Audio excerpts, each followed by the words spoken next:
Hi எல்லாருக்கும் வணக்கம். நம்மளோட சேனலில் தொடர்ந்து ப்ரெக்னென்சி ரிலேட்டட் வீடியோக்கள் அப்லோட் பண்ணிகிட்ருக்கோம்.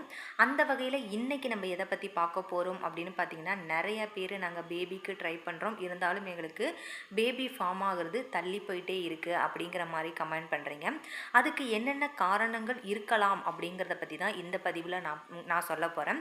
நான் சொல்லக்கூடிய காரணங்கள் உங்களுக்கு இருந்துச்சு, அதாவது நான் சொல்லக்கூடிய விஷயங்களை நீங்கள் பண்ணிகிட்டு இருந்தீங்க அப்படின்னா கண்டிப்பாக நீங்கள் அதை எல்லாத்தையும் அவாய்ட் பண்ணிடுங்க.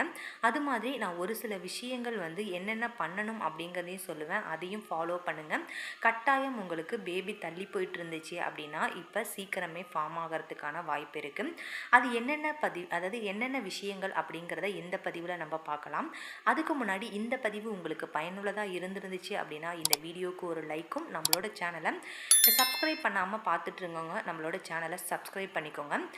ஏன்னா நீங்கள் பண்ணக்கூடிய ஒரு சப்ஸ்கிரைபும் ஒரு லைக்கும் தான் எங்களுக்கு இந்த சேனலை தொடர்ந்து ரன் பண்ணுறதுக்கு மோட்டிவேஷனலாக இருக்கும். இப்போ நம்ம என்னென்ன விஷயங்கள் ஃபாலோ பண்ணணும் அப்படிங்கிறத பார்த்துடலாம்.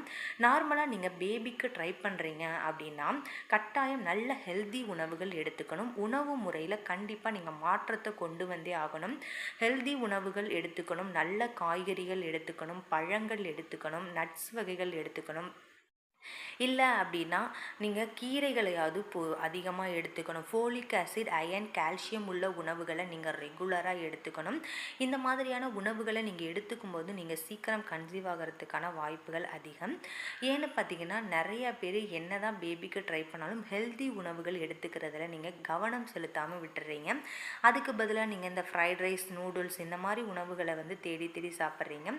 அந்த உணவுகள் எல்லாம் பேபிக்கு ட்ரை பண்ணும்போது கொஞ்ச நாளைக்கு அவாய்ட் பண்ணிடுங்க.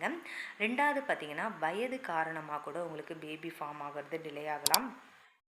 ஒருவேளை உங்களுக்கு வயது அதிகமாக இருக்குது அப்படின்னா நீங்கள் கட்டாயம் டாக்டரை போய் பார்த்து அவங்க சொல்கிற விஷயங்களை நீங்கள் ஃபாலோ பண்ணிங்க அப்படின்னா சீக்கிரம் உங்களுக்கு பேபி ஃபார்ம் ஆகும். தேர்டு பார்த்தீங்கன்னா உங்களுக்கு பீரியடில் ப்ராப்ளம் இருக்கும். ஒரு சிலருக்கு இர்ரெகுலர் பீரியட் இருக்கும், பிசிஓடி இருக்கும். இந்த மாதிரியான ப்ராப்ளம்ஸ் எல்லாம் இருந்துச்சு அப்படின்னா கட்டாயம் நீங்கள் டாக்டரை பார்த்து அதற்கான ட்ரீட்மெண்ட் எடுத்துக்கிட்டு அதுக்கப்புறம் நீங்கள் பேபிக்கு ட்ரை பண்ணிங்க அப்படின்னா சீக்கிரம் உங்களுக்கு பேபி ஃபார்ம் ஆகும். உங்களுக்கு பீரியட் இர்ரெகுலராக இருந்தாலும் உங்களுக்கு பேபி ஃபார்ம் ஆகிறது டிலே ஆகிட்டே இருக்கும். நீங்கள் பீரியட் இர்ரெகுலராக இருக்கிறதுக்கு என்னதான் நிறையா விஷயங்கள் ஃபாலோ பண்ணியும் உங்களுக்கு ரிசல்ட் கிடைக்கல அப்படின்னா கட்டாயம் நீங்கள் டாக்டரை போய் பார்த்தே ஆகணும். அதுக்கப்புறம் பார்த்தீங்கன்னா உங்களோட ஓவுலேஷன் டைமை நீங்கள் கரெக்டாக கால்குலேட் பண்ணாமல் இன்டர்கோர்ஸில் இருப்பீங்க. ஓவுலேஷன் டைமை கரெக்டாக கால்குலேட் பண்ணி இன்டர்கோர்ஸில் இருந்தால் மட்டும்தான் உங்களுக்கு சீக்கிரம் பேபி ஃபார்ம் ஆகும். ஏன்னு பார்த்தீங்கன்னா ஓவுலேஷன் நாள் அப்படிங்கிறது உங்களோட கருமுட்டை வெடிக்கிற நாள். அந்த கருமுட்டை வெடிக்கும் போது நீங்கள் கரெக்டாக இன்டர்கோர்ஸில் இருக்கணும். அப்போ தான் உங்களோட ஸ்பெர்ம் கருமுட்டையை போய் ரீச் ஆகும். கருமுட்டை வெடித்து முடித்ததுக்கப்புறம் நீங்கள் இன்டர்கோர்ஸில் இருந்தீங்க அப்படின்னா கட்டாயம் உங்களுக்கு பேபி ஃபார்ம் ஆகிறது டிலே ஆகும். அதனால் ஓவுலேஷனால் கரெக்டாக கால்குலேட் பண்ணி அந்த நாளில் இன்டர்கோர்ஸில் இருங்க. உங்களுக்கு பேபி ஃபார்ம் ஆகிறதுக்கான வாய்ப்புகள் அதிகம். பாய்ஸாக இருந்தீங்க, அதாவது ஜென்ஸாக இருந்தீங்க அப்படின்னா உங்களோட விந்துக்களோட குவாலிட்டியும் குவான்டிட்டியும் ரொம்பவுமே முக்கியம். உங்களோட விந்துக்களோட குவாலிட்டியும் குவான்டிட்டியும் கம்மியாக இருந்தால் கூட உங்களுக்கு பேபி ஃபார்ம் ஆகிறது டிலே ஆகலாம். அதனால் உங்களோட விந்துக்கள் நல்ல ஸ்ட்ரென்த்தாகவும் குவாலிட்டியாகவும் இருக்கிறதுக்கு ஒரு சில உணவுகள் இருக்குது. அந்த உணவுகள் எல்லாத்தையும் நீங்கள் ரெகுலராக எடுத்துக்கிட்டீங்க அப்படின்னா கண்டிப்பாக உங்களுக்கு சீக்கிரம் பேபி ஃபார்ம் ஆகும். உங்களுக்கு ட்ரிங்கிங் இல்லை ஸ்மோக்கிங் பழக்கம் இருந்தாலும் நீங்கள் பேபி ஃபார்ம் ஆகிற வரைக்கும் அவாய்ட் பண்ணிடுங்க. அதனால கூட உங்களுக்கு பேபி ஃபார்ம் ஆகிறது டிலே ஆகிட்டே இருக்கலாம். ஆண்களுக்கு விந்துக்களோட எண்ணிக்கையை இன்க்ரீஸ் பண்ணுறதுக்கு ஜாதிக்காய் பொடியை டெய்லி நைட்டு பாலில் ஒரு ஸ்பூன் கலந்து குடிச்சிட்டு வந்தீங்க அப்படின்னாலும் உங்களுக்கு இன்க்ரீஸ் ஆகும். அது மாதிரி பார்த்திங்கன்னா முருங்கை பிசின் இருக்குது. அந்த முருங்கை பிசினையும் நீங்கள் நைட்டு ஊற வச்சு மறுநாள் காலையில் அந்த பிசினை எடுத்து பாலில் போட்டு குடித்தாலும் உங்களுக்கு இன்க்ரீஸ் ஆகிறதுக்கான வாய்ப்புகள் இருக்குது. பூசணி விதைகள் சாப்பிட்றது மூலியமாகவும் இன்க்ரீஸ் ஆகும்.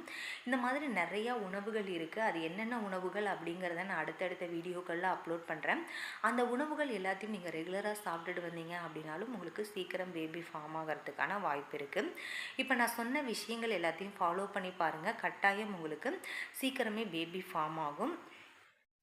இந்த தகவல் கண்டிப்பாக உங்களுக்கு பயனுள்ளதாக இருந்திருக்கும். அது மாதிரி இந்த தகவல் உங்களுக்கு பிடிச்சிருக்கும் அப்படின்னு நான் நினைக்கிறேன்.